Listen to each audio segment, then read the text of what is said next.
ഞാൻ മുസ്ലിമാ പേര്. സുഹൃത്തെ മനസ്സിലാക്കണം, ഞാൻ വളരെ ഖേദത്തോടെ വിഷമത്തോടെ പറയാ, ഓരോ ദിവസവും യൂട്യൂബ് നോക്കുമ്പോൾ മുസ്ലിം പെണ്ണുങ്ങൾ മൊത്തം പാട്ടിലേക്ക് ഇറങ്ങി. ഞാനതുകൊണ്ടാ പറഞ്ഞത്, വയലല്ല നമുക്കിനി വലുത്, ഇനി പാട്ടും ഗാനമേളയാണ്. ഒരു ഗാനമേള വെക്കി, ഒരു പാട്ട് വെക്കി, ഒരു മുസ്ലിം പെണ്ണ് അവളുടെ ഔറത്ത് തുറന്ന വിളിച്ച് അവർ പാടട്ടെ. അത് കാണാനും കേൾക്കാനുമാണ് നമ്മുടെ ആഗ്രഹം. നമ്മൾ തന്നെയാണ് ഇസ്ലാമിന്റെ ശത്രുക്കൾ, നമ്മൾ തന്നെയാണ് ദീനിന്റെ ശത്രുക്കൾ. ഇതിനെയൊക്കെ നിരോധിച്ചവരാണ് പരിശുദ്ധമായ ഖുർആൻ. പക്ഷെ ആര് പറയാൻ? ഞാനടക്കം, എന്നെ പോലുള്ള അടക്കമുള്ള പണ്ഡിതന്മാർ ഇത് യൂട്യൂബിലൂടെ നിങ്ങളുടെ മുന്നിൽ പറഞ്ഞാൽ നാളെ നമുക്കെതിരെ കമന്റിൽ 90% നാണം കെട്ട നമ്മുടെ കാക്കാമാരായിരിക്കും. പാട്ടിന് എന്താ കുഴപ്പം? മ്യൂസിക്കിന് എന്താ കുഴപ്പം? കണ്ട പെണ്ണുങ്ങളെ സമുദായത്തിന്റെ മുന്നിൽ, ജനങ്ങളുടെ മുന്നിൽ കൊണ്ടുവന്ന് പരസ്യമായിട്ട് നിർത്തിയിട്ട് പല പുരുഷന്മാരുടെ ഇടയിൽ ഡാൻസ് ആടാൻ നാണമില്ലാതെ, ഒരു നിലയ്ക്കും ഒരു പുളിപ്പില്ലാത്ത മാതാപിതാക്കൾ പ്രായപൂർത്തിയെത്തിയ പെൺകുട്ടികളെ തുറന്നുവിടാൻ അലാ തഗാറൂൻ അലാ തസ്തഹയൂൻ ആദരവായ അലിയാർ തങ്ങൾ ചോദിച്ചതാണ്. നാണമില്ലേ നിന്റെയൊക്കെ പെൺമക്കളെ ജനങ്ങളുടെ മുന്നിൽ അവർ കാണാൻ, അവരുടെ ഔറത്തുകൾ കാണാൻ തുറന്നുവിട്ട് ഡാൻസ് കളിപ്പിക്കാൻ നാണമില്ലേ? അലിയാർ തങ്ങളുടെ ചോദ്യമാണ്, അബൂബക്കറിന്റെ ചോദ്യമല്ല. അലാ തഗാറൂൻ അലാ തസ്തഹയൂൻ. നബി സല്ലല്ലാഹു അലൈഹി വസല്ലം തങ്ങളുടെ മരുമകനാണ്, നബി തങ്ങളുടെ എല്ലാമാണ്, സന്തത സഹചാരിയാണ്, 4ാം ഖലീഫയാണ്. അവരൊക്കെ ഈമാന്റെ ബോധമുള്ളവരാണ്. അവരൊക്കെ കഷ്ടപ്പെട്ടത് കൊണ്ടാണ് ഇന്ന് ഈ വള്ളിത്തുണ്ടിൽ അല്പസമയമെങ്കിലും അള്ളാന്റെ ദീനിന്റെ മാർഗത്തിൽ നമ്മൾ ഇവിടെ ഇരിക്കുന്നത്. ദുനിയാവിൽ ജീവിക്കണമെങ്കിൽ, അടിച്ചുപൊളി ജീവിക്കണമെങ്കിൽ എങ്ങനെയും ജീവിക്കാം, ഞങ്ങൾക്ക് ജീവിക്കാം. അള്ളാഹുവിനെ പേടിച്ചിട്ടെല്ലാം നമ്മൾ മാറ്റി നിർത്തുന്നു. എന്തിന്? ആഖിറത്തിൽ നമുക്ക് അള്ളാഹു അത് തരുമെന്നുള്ള വിശ്വാസത്തിന്റെ പേരിൽ. അതുകൊണ്ട് ഹലാലായത് കൊണ്ട് ജീവിക്കണമെന്ന് അള്ളാഹു റസൂലും പഠിപ്പിച്ച മാർഗത്തിലാണ് നമ്മൾ ഇങ്ങനെ ഈ ഒരു അവസ്ഥയിൽ. അള്ളാഹു നമ്മളെ ആലിമീങ്ങളാക്കുക നമ്മുടെ പവറല്ല, അള്ളാഹ് നമുക്ക് ചെയ്ത അനുഗ്രഹമാണ്. എന്തുകൊണ്ട്? ഈ വേഷമിട്ടുകൊണ്ട് ഒരു പെണ്ണിനെ നോക്കാൻ നമുക്ക് മടി വരുന്നു. ഈ വേഷമിട്ടുകൊണ്ട് ഒരു പെണ്ണിനെ കെട്ടിപ്പിടിക്കാൻ നമ്മുടെ മനസ്സ് അനുവദിക്കുന്നില്ല. ഈ വേഷമിട്ടുകൊണ്ട് ഒരു ഹറാമിന്റെ പ്രവൃത്തിക്ക് പോകാൻ നമ്മുടെ മനസ്സ് അനുവദിക്കുന്നില്ല. അത് അള്ളാഹു നമ്മളോട് ചെയ്ത അനുഗ്രഹമാണ്. അതേപോലെ തന്നെയാണ് ഒരു മുസ്ലിം ആണെങ്കിൽ പരിശുദ്ധമായ റമളാൻ മാസത്തിൽ ഒരു ഹിന്ദുവിന്റെ ഹോട്ടലിൽ കയറി നീ ഒന്ന് തൊപ്പി വെച്ചൊന്ന് ഭക്ഷണം കഴിക്കാൻ പോ, ആ ഹിന്ദു സഹോദരൻ ചോദിക്കും, അല്ല സഹോദര നിനക്ക് നോമ്പില്ലേ? അല്ല എന്താ നിങ്ങളെന്താ നോമ്പ് പിടിക്കാത്ത? ഹിന്ദു സഹോദരൻ ചോദിക്കാണ്. അവനാ മഹത്വം അറിയാം, അവനാ മഹത്വം മനസ്സിലാക്കുന്നുണ്ട്. തലയിൽ തട്ടമിട്ട പെൺകുട്ടികൾ സ്കൂളുകളിൽ പോയി ബീഡി വലിക്കുന്നത് പിടിച്ചിട്ട് ചോദിച്ചു, നിങ്ങൾക്കിത് ഹലാലാണോ? നിങ്ങൾ ഈ കാണിക്കുന്നത് ശരിയാണോ? അത് കുഴപ്പമില്ല, ഞങ്ങളൊക്കെ ഇങ്ങനെയൊക്കെ എല്ലാം എന്താ പബ്ലിക്കായിട്ട് ഞങ്ങളിങ്ങനെ ലൈഫ് അടിച്ചു പൊളിക്കുന്നവരാണ്. അതിനും ഒരു സാക്ഷി ഈ തലയിൽ ഈ തട്ടവും ഈ ഹിജാബും ഈ പർദ്ദയും. ഇതൊക്കെ വീഡിയോയിൽ. പണ്ടൊക്കെ നമ്മൾ പ്രസംഗിക്കുമ്പോൾ നിങ്ങൾ വിചാരിക്കും വെറും തള്ളലാന്ന്. ഇപ്പം തള്ളാൻ പറ്റൂല. ഇപ്പം നമ്മൾക്ക് TV അങ്ങോട്ട് തുറന്ന് നമ്മുടെ ഈ യൂട്യൂബ് ഒന്ന് അങ്ങോട്ട് തള്ളിക്കൊടുക്കുമ്പോൾ ഈ ഉസ്താദന്മാർ പറഞ്ഞൊക്കെ അതിനകത്ത് മുന്നിൽ വരും. അതുകൊണ്ട് തള്ളാൻ പറ്റൂല. ഉള്ള കാര്യമായി പറയുന്നത്, കൽബ് പൊട്ടിയിട്ട് പറയുന്ന വാക്കാണ്. ആലിമീങ്ങളായ ഞങ്ങൾ നിങ്ങളുടെ മയ്യത്തിന് നിസ്കരിപ്പിക്കാനും ഫാത്തിഹ ഓതാനും 3ാം ഫാത്തിഹയ്ക്കും ഹത്തം ഓതാനും അല്ലെങ്കിൽ ഖബർ സിയാറത്തിന് വേണ്ടി മാത്രം വിധിക്കപ്പെട്ടവരല്ല. നിങ്ങളുടെ കൈക്ക് പിടിച്ച് നിങ്ങളെ വിവാഹം കഴിപ്പിച്ചയക്കാനും തൊലാഖ് ചൊല്ലിക്കാനും വിധിക്കപ്പെട്ടവരല്ല ആലിമീങ്ങൾ. ഈ ആലിമീങ്ങൾ ഈ നന്മ നിങ്ങൾക്ക് പറഞ്ഞു തരുന്നത് ഞങ്ങളുടെ നന്മയ്ക്ക് വേണ്ടിയിട്ടല്ല, നിങ്ങളുടെ ഓരോരുത്തരുടെ നന്മയ്ക്ക് വേണ്ടിയിട്ടാണ്. നമ്മൾ ആലിമീങ്ങൾ അല്ലാഹു തആല ഈ ദുനിയാവിലേക്ക് കൊണ്ടുവന്ന് പ്രവാചകന്മാരുടെ പാരമ്പര്യമായിട്ടാണ്. പ്രവാചകന്മാർ ഈ ഒരു ഉത്തരവാദിത്വമായിട്ടാണ് ലോകത്തേക്ക് കടന്നു വന്നത്. അള്ളാഹുവിന്റെ ദീൻ പറയാൻ വേണ്ടി വന്നവരാണ്. ആ പ്രവാചകന്മാർ ഈ ലോകത്തിലില്ല, മരണപ്പെട്ടു പോയി, വഫാത്തായി പോയി, പ്രവാചക പരമ്പര അവസാനിച്ചു പോയി. ആ ഉത്തരവാദിത്വം ഒരിക്കലും തകർന്നു പോകരുത്, നശിച്ചു പോകരുത്. അതുകൊണ്ട് ഉലമാക്കളുടെ വാരിസ്യങ്ങളായി, അനന്തരാവകാശികളായി ആ ഒരു പരിശുദ്ധമായ ദൗത്യം അല്ലാഹു തആല ഏൽപ്പിച്ചത് പണ്ഡിത മഹത്തുക്കളുടെ മേലാണ്. ഈ പണ്ഡിത വർഗം എന്തിനാണ്? നമുക്കും നമ്മുടെ വാപ്പാക്കോ ഉമ്മാക്കോ ഗതിയില്ലാത്തത് കൊണ്ട് ഓതാൻ വിട്ടതൊന്നുമല്ല. ഇന്ന് ഇൽമു പഠിച്ചത് കൊണ്ട് അൽഹംദുലില്ലാഹ് ഇന്നും കൈതുയർത്തി ദുആ ചെയ്യുമ്പോൾ എന്റെ മരിച്ചുപോയ വാപ്പാക്കും ഉമ്മാക്കും വേണ്ടി ദുആ ചെയ്യാതെ എന്റെ ദുആ ഞാൻ അസ്തമിപ്പിക്കുകയില്ല, തീർക്കുകയില്ല.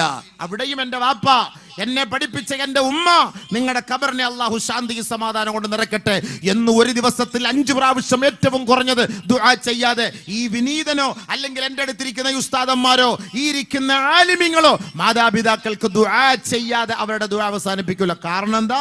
ഖുർആനിലും ഹദീസിലും അല്ലാഹ് പഠിപ്പിച്ചത് മക്കളെ നിങ്ങളുടെ ദുആ സ്വീകരിക്കണമെങ്കിൽ മാതാപിതാക്കൾക്ക് കൊണ്ട് നിങ്ങൾ ദുആ ചെയ്യണമെന്നാണ്. അത് പഠിപ്പിച്ചു കൊടുക്കുന്നു. വാപ്പാക്കും ഉമ്മാക്കും പഠിപ്പിക്കാനും കഷ്ടപ്പെടാനും ഒക്കെ വാപ്പ വേണം. MBBS എടുത്തു കൊടുക്കാൻ വാപ്പ വേണം, കെട്ടിക്കാൻ വാപ്പ വേണം, എഞ്ചിനീയർ ആക്കാൻ വാപ്പ വേണം. ആ വാപ്പാക്ക് വേണ്ടി ദുആ ചെയ്യാൻ ഒരു മോനുണ്ടോ, ഒരു മോളുണ്ടോ? ഏത് മോനാ ദുആ ചെയ്യുന്നത്? നിങ്ങൾക്ക് ആ ദുആയുടെ ഒരു മഹത്വം ഉണ്ടോ? മരിക്കുമ്പം ഖബറിന്റെ അടുത്ത് വന്നിരുന്ന് കുറെ കരഞ്ഞിട്ട് അല്ലാഹ് അത്തായിക്ക് പുറത്തു കൊടുക്കണേ, വല്ലാഹി പൊറുക്കൂല. വല്ലാഹി എങ്ങനെ പൊറുക്കാനാണ്? ഈ മകനെ വളർത്തിയെടുത്ത കോലം ഈ വാപ്പ ഈ ദുനിയാവിൽ എങ്ങനെയാണ് ഈ മകനെ വളർത്തിയെടുത്തത്? ഈ മകനെ വളർത്തിയെടുത്തതിന്റെ കോലം എങ്ങനെയാണ്? ഞാൻ ഈ കഴിഞ്ഞ ദിവസം ഒരിടത്ത് പോയപ്പോ പറഞ്ഞു, ഒരു ആൺകുട്ടിയെ കല്യാണം കഴിപ്പിക്കാൻ വാപ്പ ചെലവാക്കിയ പൈസ 2.5 കോടി രൂപ. ആൺകുട്ടിയെ കല്യാണം കഴിപ്പിക്കാൻ അത്രയ്ക്കും ഏറ്റവും ടോപ്പ് സിംഗറിനെ കൊണ്ടുവന്ന് പാടിപ്പിച്ച്. മുസ്ലിങ്ങളാണ്, മറ്റുള്ളവരുടെ ചരിത്രം നമുക്ക് പറയണ്ട, മുസ്ലിങ്ങളാണ്, നമ്മുടെ കൗമാണ്, നമ്മുടെ പരിസരത്താണ്.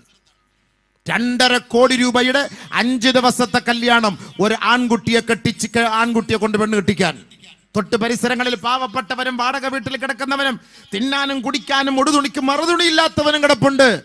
കോടാനുകോടികൾ ചെലവഴിച്ച് ആഡംബര കല്യാണം നടത്തിയിട്ട് ആഹ്ലാദിക്കുമ്പോൾ, അഹങ്കരിക്കുമ്പോൾ ഇവനൊക്കെ ഫലസ്തീനെ കുറിച്ച് പറയാൻ എന്തവകാശം? ഇവനൊക്കെ വന്നിരുന്ന് ആമീൻ പറയാൻ എന്തവകാശം?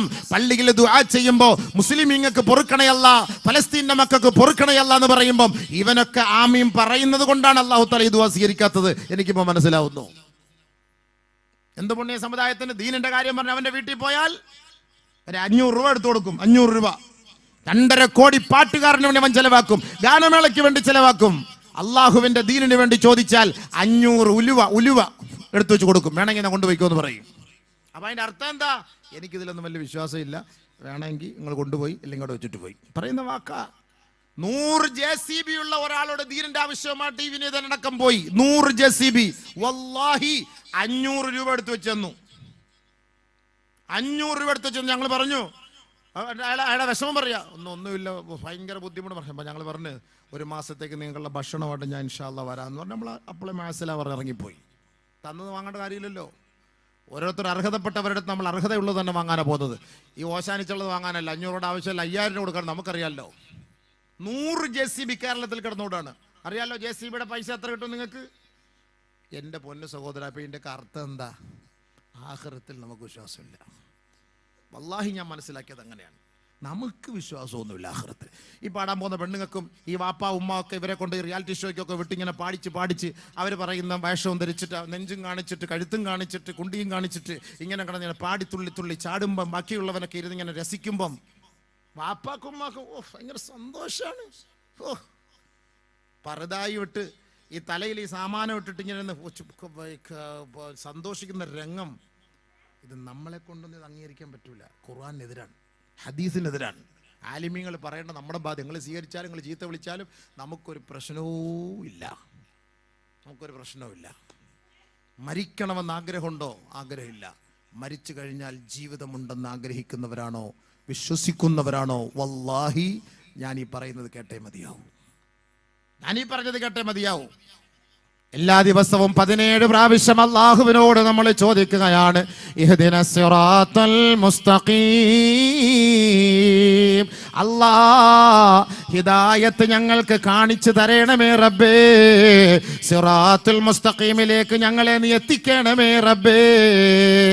നേരായ വഴിക്ക് വേണ്ടി ചോദിക്കുന്നവരാ, ഹിദായത്തിന്റെ വഴികളിലേക്ക് എത്തിക്കണേ അല്ലാഹ്.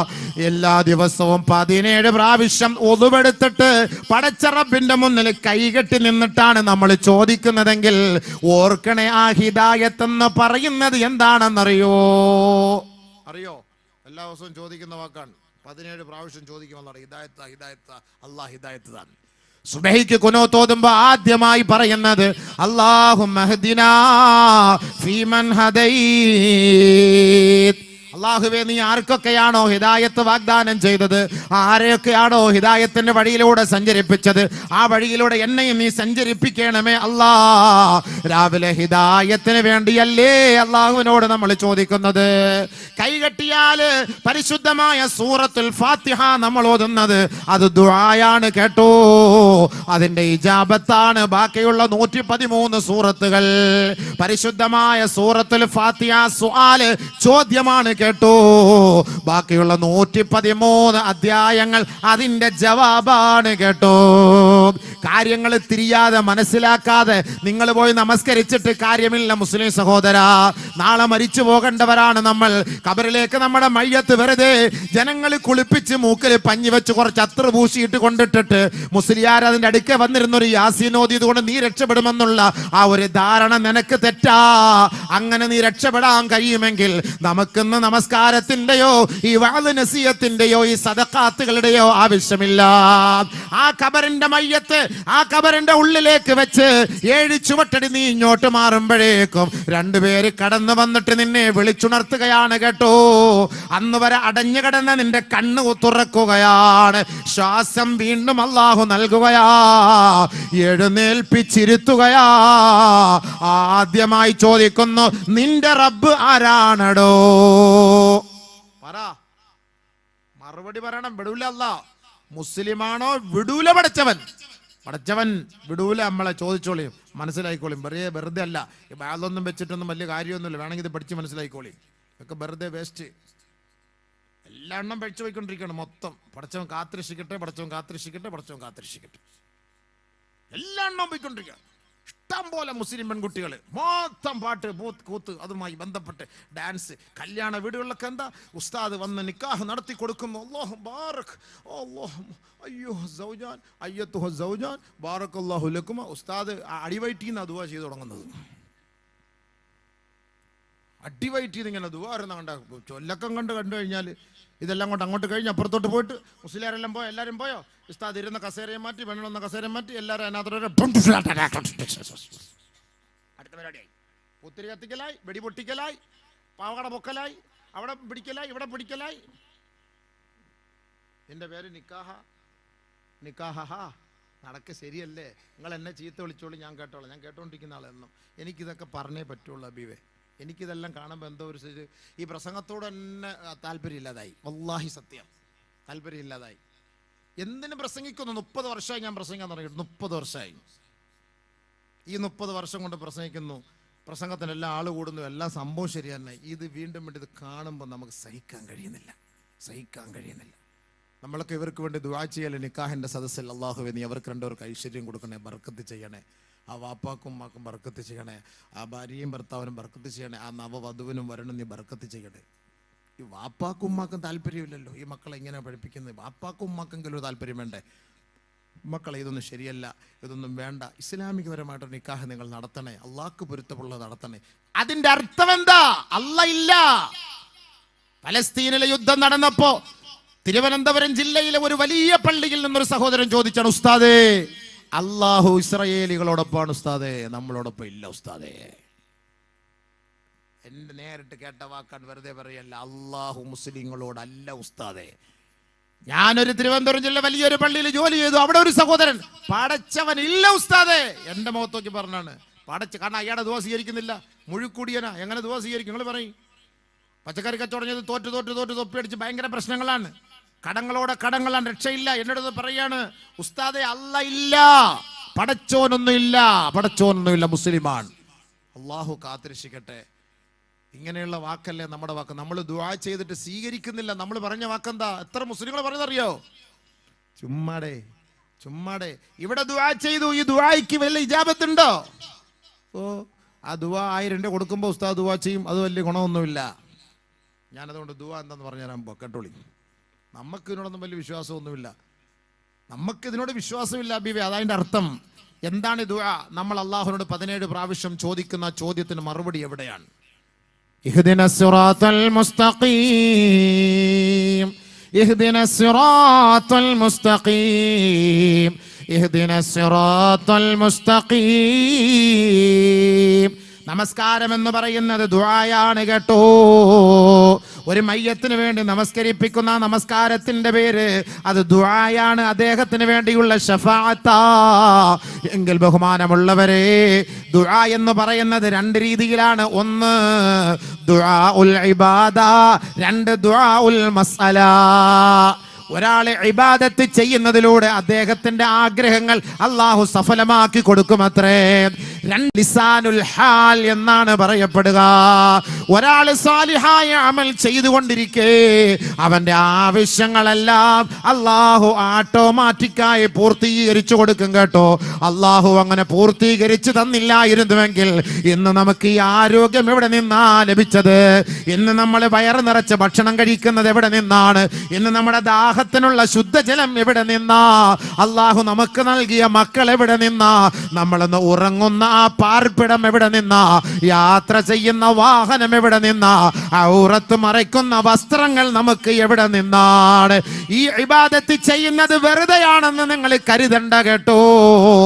ഇബാദത്തിലൂടെ അള്ളാഹു നമുക്ക് ഒരുപാട് കാര്യങ്ങൾ നമുക്ക് നടപ്പിലാക്കി തരുന്നുണ്ട്. അതിന് പരിശുദ്ധമായ ഖുർആൻ തന്നെ നമുക്ക് തെളിവാണ്. ഇഹ്ദിനസ് സിറാത്തൽ മുസ്തഖീം, നേരായ മാർഗത്തിലൂടെ ഞങ്ങളെ സഞ്ചരിപ്പിക്കണേ അല്ലാ എന്ന് ഇഖ്ലാസോട് കൂടിയാണ് നമസ്കാരത്തിൽ നീ ചോദിക്കുന്നതെങ്കിൽ അല്ലാഹു റബ്ബുൽ ഇസ്സത്തിന് അതിന് മറുപടിയായി 113 സൂറത്തുകളിലൂടെ അല്ലാഹു അതിന് മറുപടി നൽകുകയാണ്. ഏതാണ് സിറാത്തുൽ മുസ്തഖീം? ഏതാണ് യഥാർത്ഥ പാത? ഏതാണ് യാഥാർത്ഥ്യത്തിന്റെ വഴി? ഏതാണ് സത്യത്തിന്റെ പാത?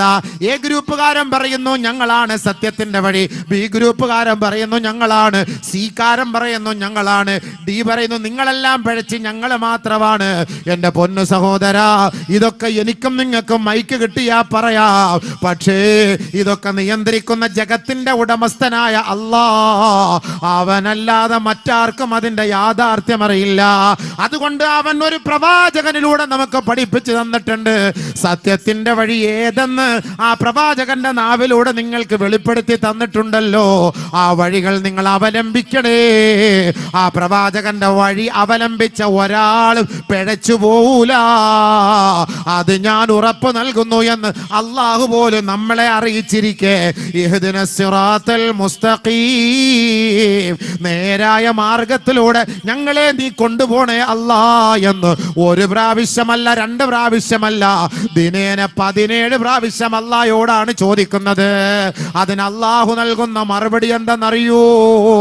ഞാനും നിങ്ങളുമല്ല മറുപടി നൽകേണ്ടത്, ഉസ്താദന്മാരല്ല മറുപടി നൽകേണ്ടത്.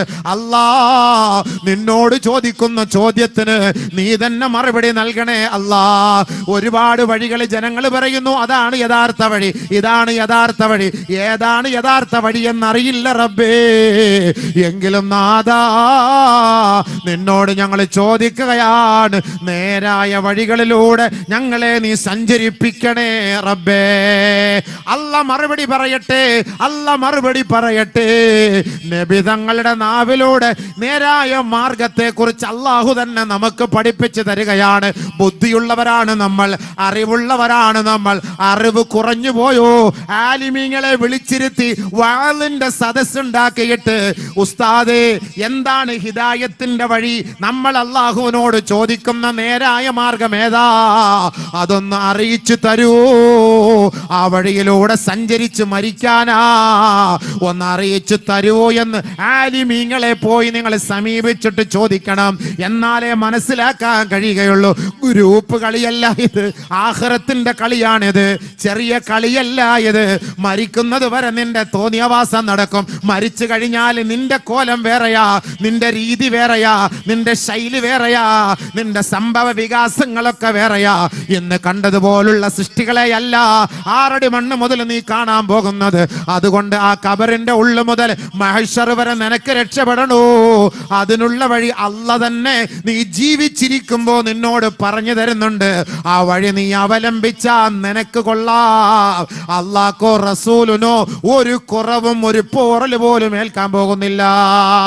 അതുകൊണ്ട് നമ്മൾ അല്ലാഹയോട് ചോദിക്കുകയാണ്, അല്ലാ ഇഹ്ദിനാ അസ്സിറാത്തൽ മുസ്തഖീം, നേരായ വഴികളിലൂടെ ഞങ്ങളെ നീ സഞ്ചരിപ്പിക്കണേ അല്ലാ.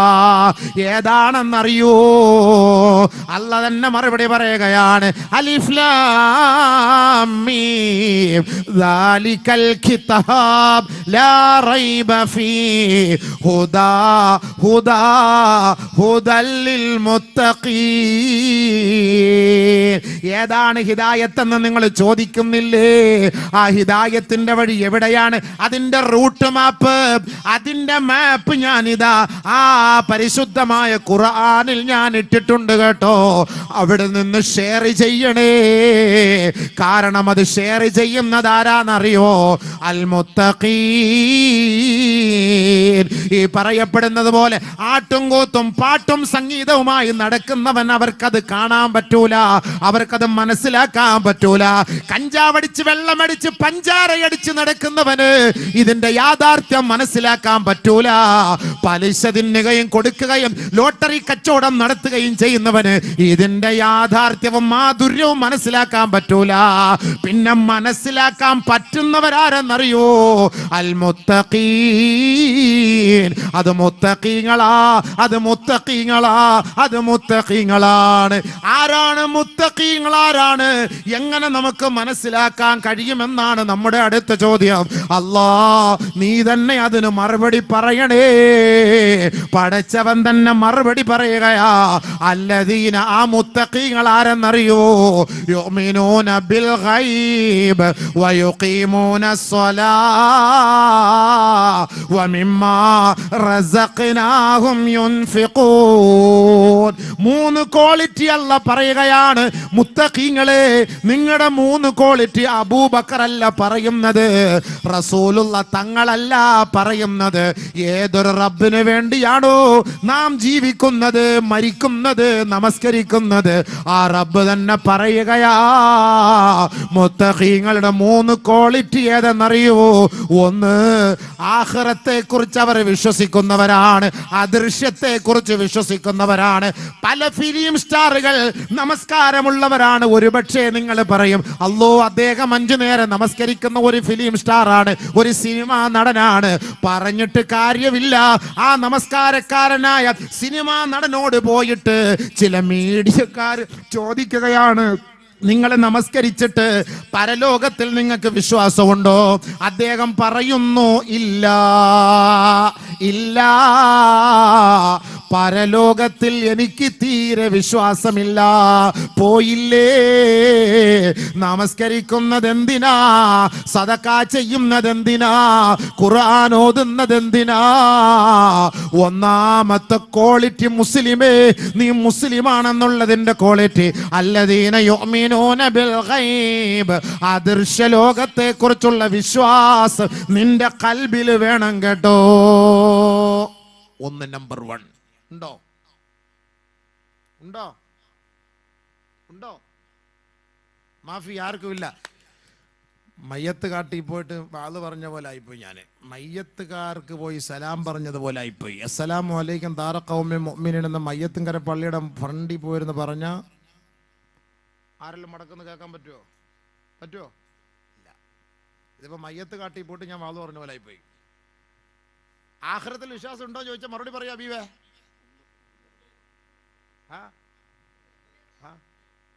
അത് ഹയ്യാണോ മയ്യത്താണോ എന്ന് എനിക്കറിയണ്ടേ? അല്ലദീന യുഅ്മിനൂന ബിൽ ഗൈബ്, മരിച്ചു പോകുന്ന ഉറപ്പല്ലേ? ഉറപ്പല്ലേ? അല്ലാഹ് പടച്ചവനെ, അതൊരു സംഭവം തന്നെ. മരിച്ചു പോകുന്നുള്ള കാര്യം ഉറപ്പാണ്. അതും കൂടെ ഇല്ല. ഈ 2 കാര്യം നമുക്കില്ലാതെ നമ്മുടെ അഹങ്കാരം ചെറുതല്ല. ഒന്ന്, നമ്മൾ മരിച്ചു പോവുക. 2, നമ്മുടെ ആയസ് കൂടിക്കൊണ്ടിരിക്കുക. ഈ 2 ഇല്ലായിരുന്നെങ്കിൽ നമ്മുടെ അഹങ്കാരം എന്തായിരിക്കും? രോഗം വരാതിരിക്കുക, മരിച്ചു പോകാതിരിക്കുക. ഈ 2 കാര്യം നമുക്കുണ്ടെങ്കിൽ നമ്മുടെ അഹങ്കാരം പിടിച്ചാൽ കിട്ടുമോ? രോഗം വരാതിരിക്കുക, മരിക്കാതിരിക്കുക. ഈ 2 കാര്യം അള്ളാഹ് നമുക്ക് ചെയ്ത് എന്തെന്നറിയോ? അള്ളാഹ് നമുക്ക് ചെയ്ത്, നല്ലപോലെ കേൾക്കണേ, നീ ഒന്നും അല്ലടാ, നീ വെറും പുഴുവാണ്. അള്ളാഹ് നമ്മളെ പഠിപ്പിക്കാനാണ്. 1500 കോടിയുടെ ഉടമസ്ഥൻ പോലും പിടഞ്ഞു വീണ് മരിച്ചില്ലേ? കോടിക്കണക്കായ സമ്പത്തിന്റെ ഉടമയ്ക്ക് ഒരു പനി വന്നാൽ സകലതും തകർന്നു പോയില്ലേ? അവനെ കൊണ്ട് സംസാരിക്കാനോ എഴുന്നേറ്റ് നിൽക്കാനോ കഴിയോ? സാധിക്കോ സുഹൃത്തുക്കളെ? വലിയ സമ്പന്നനാണ്. ഒരു പനി വന്നാൽ എന്തായി? ഞാൻ തന്നെ ഇപ്പോൾ പനിയുടെ ഗുളി അടിച്ചിട്ടാണ് കയറിയിരിക്കുന്നത്. അതിൻ്റെ ചൂടിലാണ് ഇങ്ങനെ പ്രസംഗിക്കുന്നത്. ഇത് കഴിഞ്ഞാൽ ഡൗൺ ആയി സംഭവം. പനി വന്നാൽ തീർന്നില്ലേ? എത്ര വലിയ സമ്പന്നനാകട്ടെ, ഈ പനിയും അള്ളാഹു ഈ മരണവും തന്നില്ലായിരുന്നെങ്കിലുണ്ടല്ലോ, നമ്മൾ അഹങ്കാരികൾ എന്ന് പറഞ്ഞാൽ നുരമൂത്ത അഹങ്കാരികളായി മാറിയാനെ. നുരമൂത്ത അഹങ്കാരിയായി ഫിറഔൻ 400 വർഷം ഈ ഭൂമിയിൽ ജീവിച്ചു. 400 വർഷം ഈ ഭൂമിയിൽ ഫിറഔൻ ജീവിച്ചു. ഒരു മൂക്കുപനി വന്നിട്ടില്ല, ഒന്ന് തുമ്മിയിട്ടില്ല, ഒന്ന് ചുമച്ചിട്ടില്ല. 400 വർഷം ജീവിച്ചു, ചുമച്ചിട്ടില്ല ഫിറഔൻ. ഫിറഔന്റെ വീട്ടിലെ ഒരു ഗ്ലാസ് താഴെ വീണ് പൊട്ടിയിട്ടില്ല. അറിയോ? നിങ്ങൾക്കറിയോ? 400 വർഷം ജീവിച്ചു. മൂസാ നബി എന്ത് ത്യാഗം സഹിച്ചെന്നറിയോ ആ സമയത്ത്? ഫിറഔൻ 400 വർഷം ജീവിച്ചവനാണ്. മനുഷ്യന് സമ്പത്തുണ്ട്, ആരോഗ്യമുണ്ട്, അവൻ അഹങ്കാരിയായി. അല്ലാഹു തആല ഈ രോഗം അവന് നൽകുന്നത് അവൻ അശക്തനാണ് എന്നുള്ളതിന്റെ ഏറ്റവും വലിയ തെളിവാണ്. ഖുലിഖൽ ഇൻസാനു ലഈഫാ വമാ അൻതും ബിമുഅ്ജിസീന ഫിൽ അർദ്. ഭൂമിയിൽ നിനക്കൊന്നും ചെയ്യാൻ കഴിയില്ല കേട്ടോ. നിന്നെ നിരാശനായി, നിന്നെ അശക്തനായി, ബലഹീനനായിട്ടാണ് നാം ഈ ഭൂമിയിൽ സൃഷ്ടിച്ചത്. നിനക്കൊന്നും ചെയ്യാൻ കഴിയില്ല. ഏറ്റവും വലിയ ശക്തിയാണ് ഇസ്രായേൽ ശക്തി. ഏറ്റവും വലിയ ശക്തിയാണ് ഇസ്രായേൽ ശക്തി. നിരായുധരുടെ മുന്നിൽ പരാജയപ്പെട്ടില്ലേ? നമ്മളൊക്കെ പറയും ദുആ ചെയ്ത അള്ളാഹ് സ്വീകരിക്കില്ല എന്ന്. നമ്മളൊക്കെ പറയും ദുആ ചെയ്ത അള്ളാഹ് സ്വീകരിക്കുന്നില്ല എന്ന്. അള്ളാഹ് ദുആ സ്വീകരിച്ചില്ലായിരുന്നെങ്കിൽ സുഹൃത്തുക്കളെ, ലോകത്തെ മൊത്തം നശിപ്പിക്കാനുള്ള സാധനം അവൻ്റെ കയ്യിലുണ്ട്.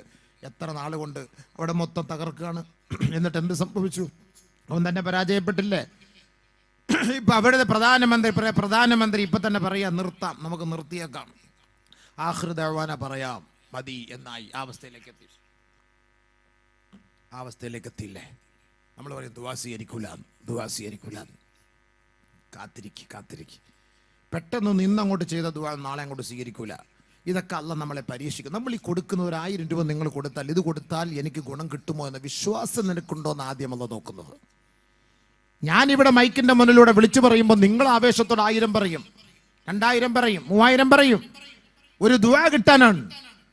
പക്ഷെ നമ്മൾ ആ ദുആയ്ക്ക് വേണ്ടി നമ്മൾ കൊടുക്കുമ്പോൾ നമ്മുടെ ഖൽബിന്റെ ഉള്ളിൽ, പടച്ചവനെ ഇത് ഞാൻ കൊടുക്കണോ വേണ്ടായോ, അല്ലെങ്കിൽ ഞാൻ കൊടുക്കുമോ, അല്ലെങ്കിൽ ഞാൻ കൊടുത്തിട്ടുണ്ടോ എന്ന് ചിന്തിച്ചിട്ടുണ്ടോ? ദുആ കിട്ടും. പക്ഷെ ഇത് കൊടുത്തിട്ടുണ്ടോ? ഞാൻ ഈ ചെയ്യുന്നതിന്റെ ലക്ഷ്യം എന്താണ്? ഞാൻ ഈ കൊടുക്കണമെന്നുള്ള മനസ്സിന്റെ ആഗ്രഹം എന്താണ്?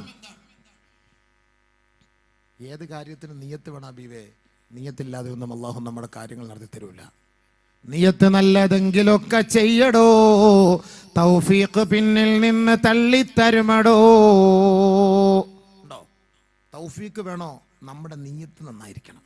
നമ്മുടെ നിയത്ത് നന്നാവത്തിടത്തോളം കാലം നമ്മുടെ ദുആ അല്ലാഹു സ്വീകരിക്കില്ല. നമ്മുടെ സദഖ കൊണ്ട് നമുക്കൊരു ഗുണം അല്ലാഹു തആല നൽകുകയില്ല. അല്ലാഹുവിന്റെ റസൂൽ സല്ലല്ലാഹു അലൈഹി വസല്ലം തങ്ങൾ 3 കാര്യം പ്രത്യേകമായിട്ട് പറഞ്ഞു നമ്മളോട്. നമ്മുടെ സമുദായം മനസ്സിലാക്കട്ടെ നല്ലതുപോലെ. 3 കാര്യങ്ങൾ എന്ന് നടപ്പിലായോ നിങ്ങൾ ഓർത്തോളിൻ, എൻ്റെ സമുദായം പിഴച്ചു എന്നതിൻ്റെ ഏറ്റവും വലിയ തെളിവാണ്. ആദരവായ റസൂലുള്ളാഹി സ്വല്ലല്ലാഹു അലൈഹി വസല്ലമ തങ്ങൾ പറഞ്ഞു, ലാ തസാലുൽ ഉമ്മത്തു അലാ ഹാദിഹി ശരിയ ഹത്താ ലം യുദ്ഹർ സലാസ്. 3 കാര്യങ്ങൾ വെളിപ്പെടാത്തിടത്തോളം കാലം എൻ്റെ സമുദായം ശരീഅത്തിൽ ഉറച്ചു നിൽക്കും. സ്വഹാബത്തെ, എൻ്റെ സമുദായം പിഴച്ചു പോവുകയില്ല കേട്ടോ. അല്ലാഹുവിൻ്റെ റസൂൽ വർഷങ്ങൾക്ക് മുമ്പ് ലോകത്തോട് പ്രഖ്യാപിച്ച പ്രഖ്യാപനമാണ്. 3 കാര്യങ്ങൾ അത് തുടർന്നു കൊണ്ടേയിരുന്നാൽ എൻ്റെ സമുദായം ശരീഅത്തിൽ തന്നെ നിലനിന്ന് മുന്നോട്ട് പോകുമത്രേ. അതിന് തടസ്സം വന്നു പോയാൽ, അത് നിന്നുപോയാൽ കേവലം മുസ്ലിം നാമധാരികളായി ജീവിക്കാമെന്നല്ലാതെ ശരീഅത്തിന്റെ ഒരംശം പോലും അവരുടെ ഖൽബുകളിൽ ഉണ്ടാവുകയേ ഇല്ല. അതിലൊന്നാമതായി അല്ലാഹുവിന്റെ റസൂൽ സല്ലല്ലാഹു അലൈഹി വസല്ലമ തങ്ങൾ പറയുകയാ, മാലം യുഖ്ബൽ മിൻഹും അൽ ഇൽമു.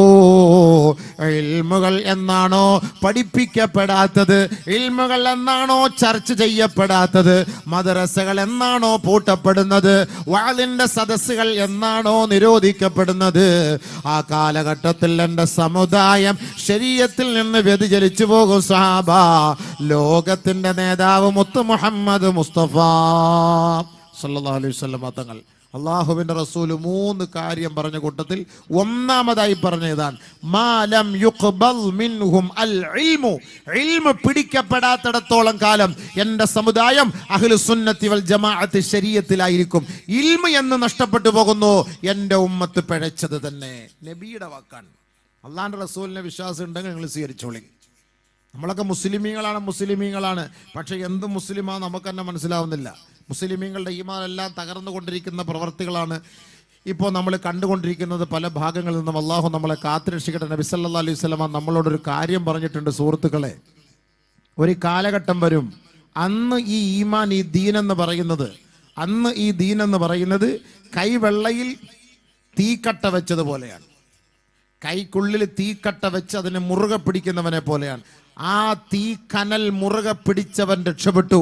കയ്യിൽ വന്ന തീക്കനൽ വലിച്ചെറിഞ്ഞവൻ അവൻ തകർന്നു തരിപ്പണമായി ആഖിറത്തിൽ. പരിശുദ്ധ ഇസ്ലാമിന്റെ നിയമങ്ങളാണ്. ഈ ഉസ്താദന്മാരൊക്കെ ഞങ്ങളെപ്പോലുള്ളവരൊക്കെ പറയുന്നത്. സത്യം പറഞ്ഞാൽ ഞാൻ ഈ പ്രസംഗത്തിലൂടെയാണ് അല്പമെങ്കിലും നന്നാവാൻ എന്നെ കൊണ്ട് അള്ളാഹു തൗഫീഖ് ചെയ്തത്. ഞാനുള്ള കാര്യം ഞാൻ പറയുകയാണ്. പ്രഭാഷണം എന്ന് പറഞ്ഞാൽ വെറും ഒരു പ്രസംഗം മാത്രമല്ല. ഈ പ്രസംഗിക്കാൻ വേണ്ടിയുള്ള ഹദീസുകളും ആയത്തുകളും നമ്മൾ പരിധി നോക്കുമ്പോൾ അതിൻ്റെ ഗൗരവം മനസ്സിലാക്കിയിട്ടാണ് അല്പമെങ്കിലും അള്ളാഹുവെ നിന്നെക്കുറിച്ച് ഓർക്കാനും ഭയപ്പെടാനും ബാങ്ക് വിളിക്കുമ്പോൾ കൃത്യമായി പള്ളിയിൽ ജമാഅത്തായി നമസ്കരിക്കാൻ പോകാനും ഒരാഗ്രഹവും ഒരാവേശവും ഉണ്ടാകുന്നത് ഈ ഇൽമ് പറഞ്ഞു കൊടുക്കാൻ വേണ്ടി, ഇതിനു വേണ്ടി നമ്മൾ പഠിക്കുന്നതിൻ്റെ പേരിലാണ്.